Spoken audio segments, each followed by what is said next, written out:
오늘도 오키도키 TV를 방문해 주셔서 감사합니다. 이번 영상에서는 왜 미중 패권 전쟁의 종착지가 브라질이 될 것인지 살펴보겠습니다. 쉽게 말해서 라틴 아메리카는 미국의 텃밭이라고 할 수 있는데 왜 중국은 미국의 턱 밑인 라틴 아메리카 진출을 확대하려고 애쓰는 것일까요? 그 진출 분야도 계획적으로 이루어지고 있습니다. 라틴 아메리카와 카리브해 진출에 있어서 지식경제 부문을 지렛대로 하고 있습니다. 지난 2019년 브라질에서 2009년, 2014년에 이어 3차 브릭스 정상회의가 열렸습니다. 브릭스는 브라질, 러시아, 인도, 중국, 남아공으로 구성된 협의체이며 향후 경제 대국으로 부상할 잠룡들입니다. 중국과 인도는 갈등과 분쟁을 겪고 있지만 이 개모임에는 다정하게 참여하고 있습니다. 세계 GDP의 22%가 넘을 정도로 큰 경제 규모를 뽐내고 있는데 집집마다 수적세 우는 사연이야 어찌 알겠습니까? 라틴 아메리카는 중국의 1대1로 7번째 경제회랑, 즉 전략적 대외 출로입니다. 우리나라는 중국의 1대1로 7번째 회랑에 대해서 그다지 언급을 하고 있지 않지만 미국 등 서방 국가와 일본은 특히 중국의 1대1로에 대해서 관심과 우려를 드러냅니다. 붉은색은 중국의 1대1로를 적극적으로 환영하고 참여하는 나라들입니다. 라틴 아메리카는 33개국으로 구성되며 그중 19개국이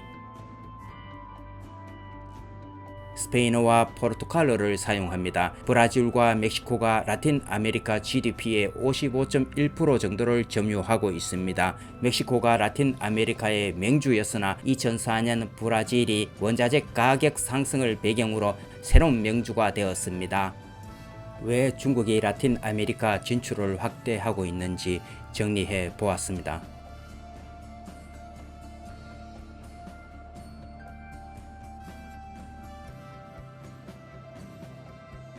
라틴 아메리카는 유럽의 식민지 독립 후 19세기는 영국, 20세기는 미국 자본의 지배를 받았습니다.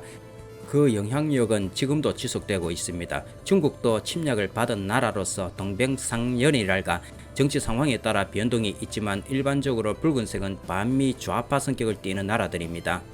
친미 성향과 친베네수엘라 성향이 대표적입니다. 얼마 전 중국의 홍콩 탄압에 찬성한 국가들이 붉은색으로 표시되어 있습니다. 극단적인 친중 혹은 좌파 국가들입니다. 1990년대 신자유주의 개혁으로 많은 국영기업들이 민영화되었지만 아직까지 국영기업의 의존도가 높으며 자원 관련 기업이 많습니다. 중국은 자원 수급 국가로서 라틴 아메리카 국가들에게는 큰 고객이 될 수밖에 없습니다. 중국은 신개발은행을 설립하여 위안화의 위상을 제고하고 브라질은 이를 통해서 금융 안전망을 체결하여 라틴 아메리카의 환율 안정을 꾀할 수 있습니다. 라틴 아메리카는 에너지뿐만 아니라 전자 통신 등 고부가가치 산업 육성을 기대하고 있습니다. 화웨이가 이런 자리에 빠질 수가 있나요? 다행히 남미에는 우파 정권이 속속 들어서고 있습니다. 라틴 아메리카도 예전과 달리 지역 협의체를 통해 협력을 추구하고 있습니다. 브라질은 라틴 아메리카 경제위원회 세팔, 남미 공동시장 메르코수르 등 협의체를 통해 영향력을 확대하고 있습니다. 라틴 아메리카의 발전 방향과 중국의 1대1로 전략이 절묘하게 맞아떨어지고 있습니다. 未来中阿两国在“一带一路”框架下会有怎样的合作？今天的“一带一路”大使观，听一听阿根廷驻华大使盖铁哥的观点。盖铁哥指出，阿根廷与中国虽然在地理位置上相距较远，但同为发展中国家和新兴经济体，两国有着相似的发展需求和目标。中国是阿根廷的第2大贸易伙伴，也正在成为阿根廷最大的外资来源国，对于阿根廷未来的经济发展发挥着重要作用。参与“一带一路”建设，不仅为阿根廷提供了重要机遇，对于所有的拉美国家都是一个重要机会。We are very close to China in many issues. We are very close in food provision to China. We are very important also related to mining industry, to the great infrastructure that we need to build in the region. We hope that we are going to be very important in the near future in tourism. We are waiting to receive 1 million tourists in the region. 他也期待通过即将召开的一带一路国际合作高峰论坛，一带一路能够进一步向南美洲延伸。Not only underline the idea of what China means, but it's China and all the countries around China and all the value of Asia as a region. That's really a great locomotive of development in the world in this moment. Our expectation, I'm sure that is going to be fulfilled by the initiative. 페루와 중국 간의 교역이 미국을 넘어섰습니다. 칠레 또한 중국과의 교역이 미국을 넘어섰습니다. 라틴 아메리카 모든 나라의 GDP 대비 채무 비중이 매우 높습니다. 나라가 빈곤하고 정치가 혼란스러우면 외부 세력이 들어오기 쉬워집니다. 온 세계가 중국의 1대1로 신기루를 쫓아 모여들고 있습니다.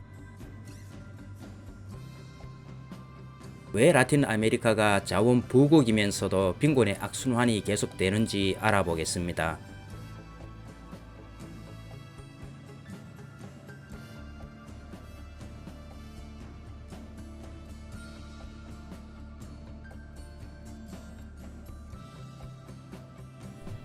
국민의식을 첫 번째 원인으로 꼽았습니다.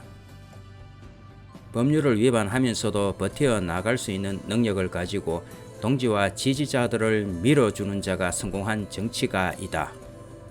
빈부의 격차가 갈수록 심해지고 있는 이는 다시 사회복지를 강조하는 포퓰리스트를 낳게 됩니다. 세 수입이 따르지 않는 과도한 약속 이행으로 국가 재정이 허덕이게 됩니다. 수출에 있어서 1차 상품이 비교 우위에 있었음에도 제조산업 부흥을 꾀하다가 두 마리 토끼 모두를 놓쳤습니다. 과테말라의 경우는 커피가 모노컬처로서 국가 수출의 84.8%를 차지합니다. 1990년 전후로 수입 대체 산업화와 미국발 이자율 상승으로 라틴 아메리카 전체가 외채 환율 금융 위기 등을 겪게 됩니다. 1990년대 신자유주의 개혁으로 위기를 넘겼으나 과도한 미국 등 서구 자본 의존으로 잠재 위험성은 언제나 존재합니다. 일본의 자료 검색을 통해 중국의 라틴 아메리카에 대한 향후 동향을 살펴보겠습니다.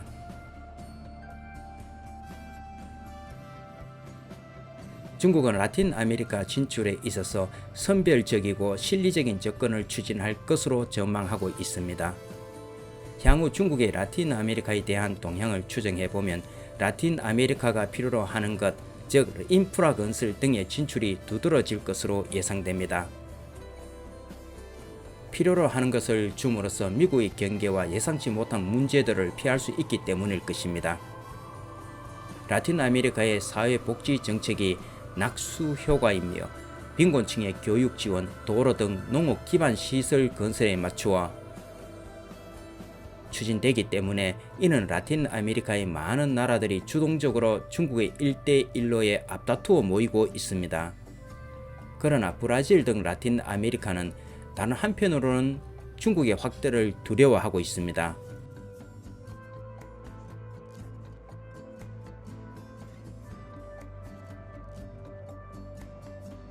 중국의 제조업에 취해 국내 제조업의 도태를 우려하고 있습니다. 이미 베네수엘라는 석유에 취해 네덜란드병에 허덕이고 있기 때문입니다.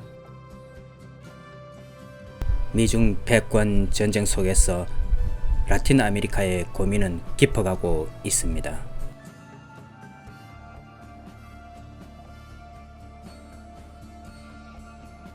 운수 대통하시길 바랍니다.